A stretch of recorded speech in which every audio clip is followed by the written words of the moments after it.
Hey there guys, welcome to another video. So today I thought I'd do something a little bit different and I'd actually try to teach you guys something.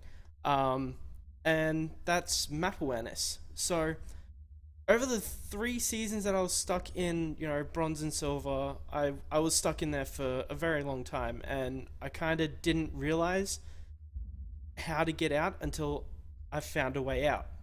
And one of the things that held me back a lot was map awareness.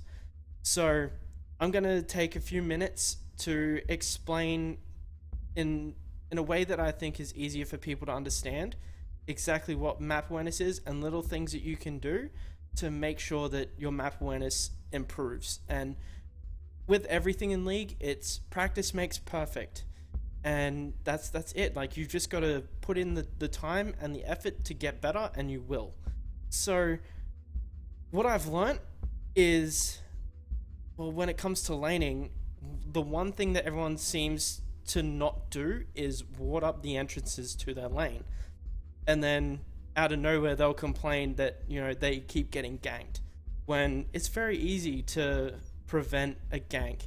If you have vision of where either the enemy laner is or where the enemy jungler is, you can get out. There is no reason that you should die. Unless you make a critical error in your judgment. So the simple idea of warding an entrance is it's pretty simple, and I'm going to have examples on the screen very shortly of both blue and red side warding and where you should be looking to do it for every lane.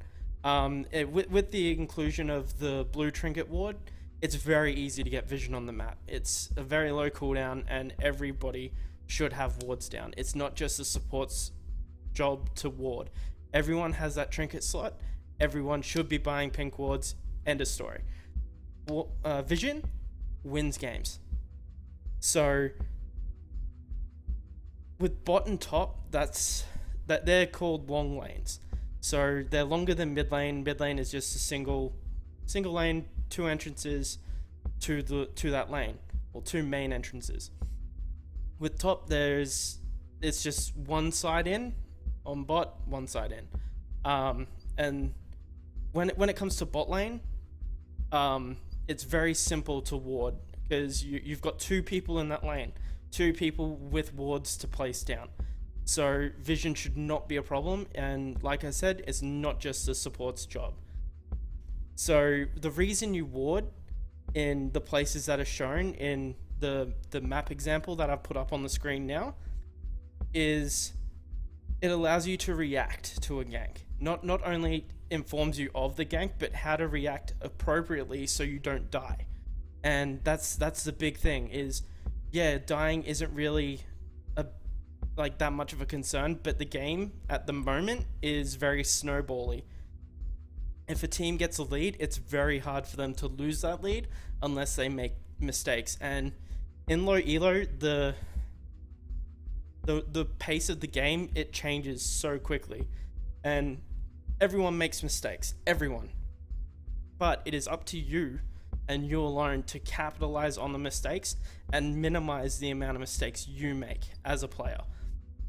So pink wards are 75 gold. Try to pick one up every time you go base, because the more vision you have, the more chance you have of winning the game. And I'm honestly, I've got a lot of support friends and I'm sick of hearing them complain that they're the only ones that ward. It's a team game. Yes, it's a team game. There's 5 people on your team. You're one of them. The only person that can learn from your mistakes is yourself. So there's no blaming your team for whatever reason you lose or win. Look at yourself and you'll improve. Don't blame anyone else. If you have an AFK or a feeder, then take that as a learning experience and try to learn how you could win a game regardless of the AFK or feeder or the troll that you have. So with jungle, it's very simple to ward because you're running around the map. That's your job. You run around and you try to impact all these lanes to get them ahead, so then you're ahead. And then you can go into the jungle and try to 1v1 the enemy jungler. And a lot of the really big picks at the moment are early game junglers so that they can they can get a really strong leash at their first camp, and then they can go invade and get an easy first blood on the enemy jungler. And that's why in low elo, it's very, very good to pick up some of these early game junglers, but to also steer clear of them at the same time, because in low elo, it's better to pick those strong champions that are easier to play, because there's not that much mechanical skill required. But you might be that one person who is really, really good at Lee Sin, then go for it. But when you get higher into the ranks, do not pick Lee Sin. He's got a very big impact early, but he falls off late game, and you don't want that. You want to have that steady incline in power during the game. So like, try to pick up champions like Sejuani, Rammus, and all those really, really tanky junglers that have an impact throughout the whole game, and you'll do fine. You'll climb.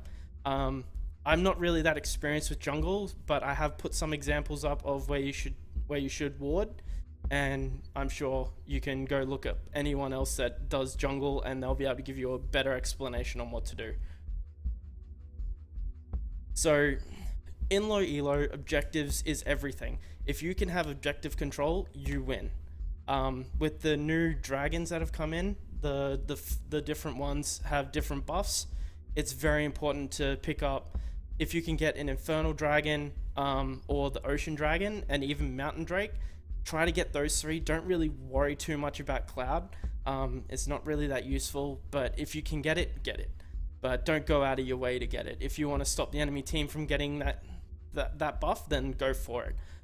But Infernal, Mountain, and Ocean Drake are your prime concerns. If they're up, go get them. It's also very easy when you have map control to be able to get the objectives.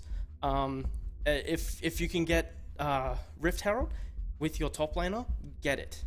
Always give it to your laner, because they're going to be in that lane, and they're going to be able to put more pressure onto the lane, and you'll be able to snowball out of control.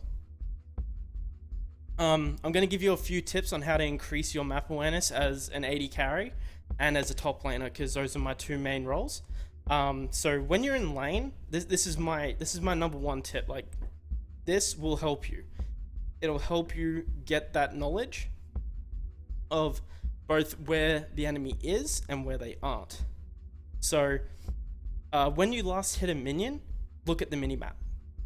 Do not just think, oh, someone else will warn me if someone's coming. Be proactive and know where everyone is. So it may seem like a simple thing, last hit a minion, look at the minimap, but a lot of people don't do it, and it's very important that you learn and you put that into your brain that I need to look at the minimap right now. Try to look at it every 5 seconds as well. It does help. Number 2, place wards. That's simple. Like, just place the wards. It's not just one person's role to place wards. Everyone has them, use them. Number 3, go into bot games and just practice and use the map that I've shown up on the screen on where to place wards, and learn little smart ways on how to place them over walls, all that kind of stuff. It'll help you in the games, and you'll climb straight up. Like, vision wins games. You'll climb, you'll get out of bronze, you'll get out of silver. Wherever you're stuck, vision will help you get out.